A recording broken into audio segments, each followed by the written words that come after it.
E é um fato que realmente a Caixa Seguridade trouxe resultados excelentes agora no segundo trimestre deste ano, até porque representou um crescimento de 22,2% nas suas receitas operacionais em relação ao mesmo período do ano anterior, ou seja, segundo trimestre do ano de 2022. E com isso, atingindo um impressionante número de 1,8 bilhão de reais na sua receita operacional. E isso já diz muito do que vamos ver aqui na apresentação dos resultados que a Caixa Seguridade trouxe para a gente os destaques comerciais desse segundo trimestre, mostrando suas principais contribuições, iniciando pelo ramo de vida com os prêmios emitidos, que cresceram 16% na comparação com o ano passado, mas é uma comparação trimestral, chegando aos 586,8 milhões de reais, o habitacional praticamente 800 milhões de reais, crescimento de 9,6%, o residencial batendo 194 milhões de reais e crescimento também bem robusto de 8,8%, mas sem dúvida é a partir daqui que o crescimento realmente fica muito expressivo. Afinal, as receitas de assistência cresceram 166,8%, atingindo 34,3 milhões de reais, que é uma contribuição menor. Mas a empresa está, sem dúvida nenhuma, se empenhando para continuar crescendo, inclusive em outras iniciativas. Ponto esse que podemos ver claramente na arrecadação da capitalização, com crescimento de 69,2%, atingindo aqui os 311 milhões de reais. Cartas de crédito, de consórcio também cresceram fortemente, 31,2%, batendo os 3,7 bilhões de reais, sem falar as reservas de previdência, com crescimento de 17,3%, que também permitiram a elevação das receitas de distribuição em 17,1% na comparação com o segundo trimestre do ano de 2022, alcançando assim 481 milhões de reais. Em outras palavras, para quem acompanha o ativo virtual, já sabia que os resultados viriam dessa maneira, justamente porque eu trouxe para vocês há quase um mês atrás que o cenário havia mudado em relação à Caixa Seguridade e também à BB Seguridade. No entanto, fiz alguns alertas a respeito da aceleração do crescimento das duas empresas, mas ainda assim eu trago para vocês esses relatórios de maneira mensal. E quando chega o trimestral, a comunidade do ativo virtual já estava preparada e com certeza já tinha tomado as ações necessárias para alavancar sua rentabilidade.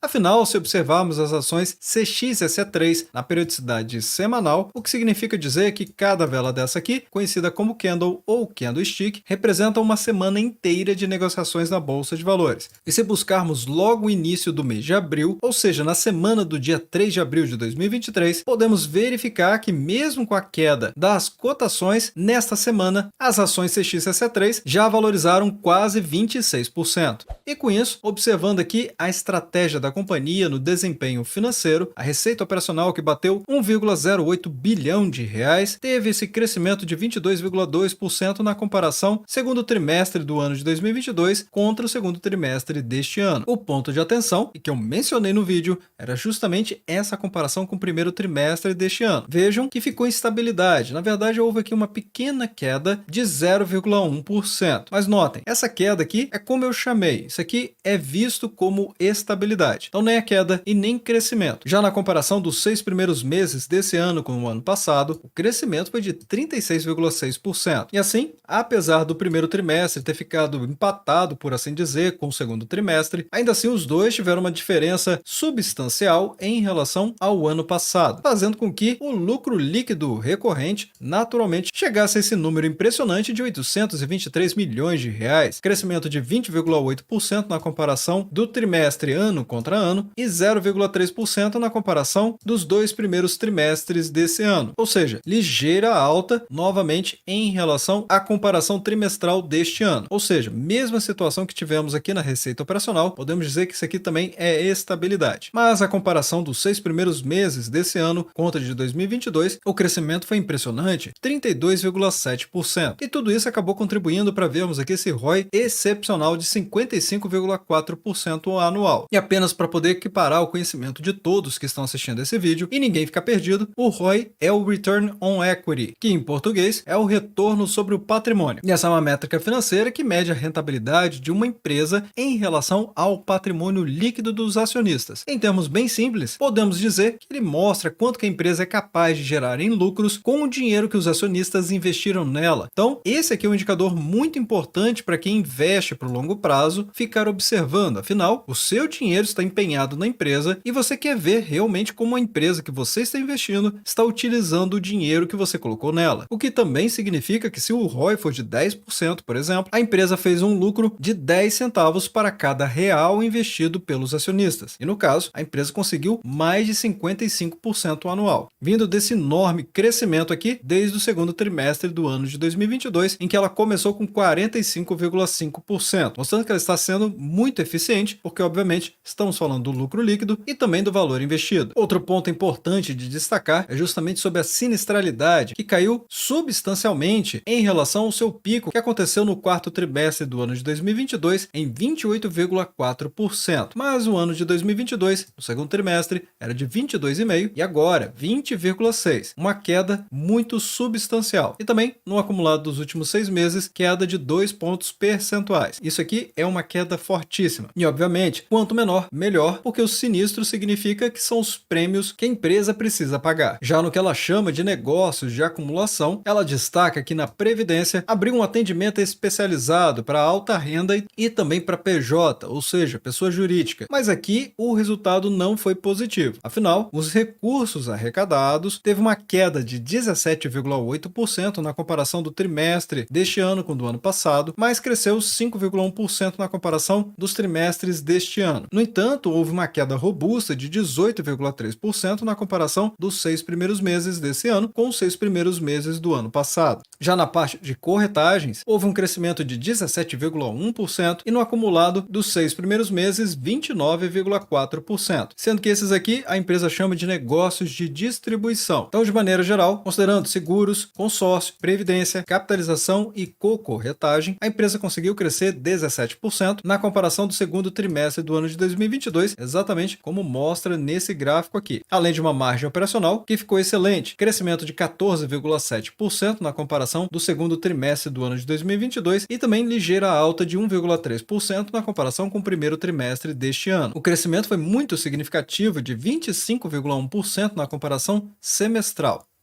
E é claro que com esse aumento significativo de mais de 20% no lucro líquido recorrente, claro que as ações da Caixa Seguridade iriam valorizar mesmo. Agora, com a valorização nos últimos 12 meses de 34,75%, nessa cotação dos R$ 10,54. O PL está de 9,38, que é ligeiramente mais elevado do que da BB Seguridade. Lembrando que o PL é o preço dividido pelo lucro, ou seja, quanto que o mercado precifica as ações da empresa em relação à capacidade de geração de lucros dela, mas também podemos dizer que, analogamente, se a empresa mantivesse seus lucros iguais e também seu valor de mercado, ela conseguiria pagar todo o seu valor de mercado em pouco mais de 9 anos. Já no PVP, mostra que a companhia está 167% acima do seu valor patrimonial, dividend yield muito bom, de 8,08%. E justamente porque estamos falando de dividendos, vou trazer aqui para vocês essa matéria de um ano atrás, 12 meses atrás, aconteceu no dia 16 de agosto de 2022, porque eu achei ela oportuna, justamente porque estamos comparando o segundo trimestre deste ano. Podemos ver que a Caixa Seguridade, nessa época, trouxe para o mercado que ela pretende pagar dividendos de maneira trimestral. Agora, mais recentemente, a empresa trouxe que ela ainda quer pagar os dividendos de maneira trimestral, só que somente a partir do ano de 2024.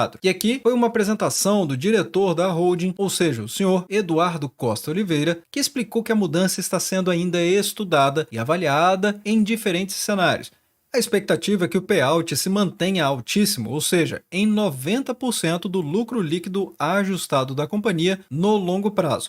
E nesse aspecto, essa notícia aqui é importantíssima, porque é o que vai garantir o elevado pagamento de dividendos. E isso a despeito se a empresa vai fazer pagamento trimestral ou não, porque o que importa é o chamado payout. Sigla essa que significa o percentual que é retirado do lucro líquido que a empresa obteve no seu exercício social, no caso aqui estamos falando do exercício social do ano de 2023, justamente para reverter em proventos, ou seja, remuneração para os acionistas, seja em dividendos ou JCP, mas sabemos que a Caixa Seguridade costumeiramente paga em dividendos, sendo que historicamente a Caixa Seguridade tem um pagamento médio de 7% nos últimos 5 anos. No entanto, esses 5 anos aqui, na verdade, correspondem a partir do ano de 2021, que foi o ano do IPO na Bolsa de Valores da Caixa Seguridade, mais precisamente no mês de maio de 2021. E o que podemos esperar a respeito desse pagamento de dividendos que a empresa ainda não fez, mas ela pode fazer um novo anúncio muito em breve?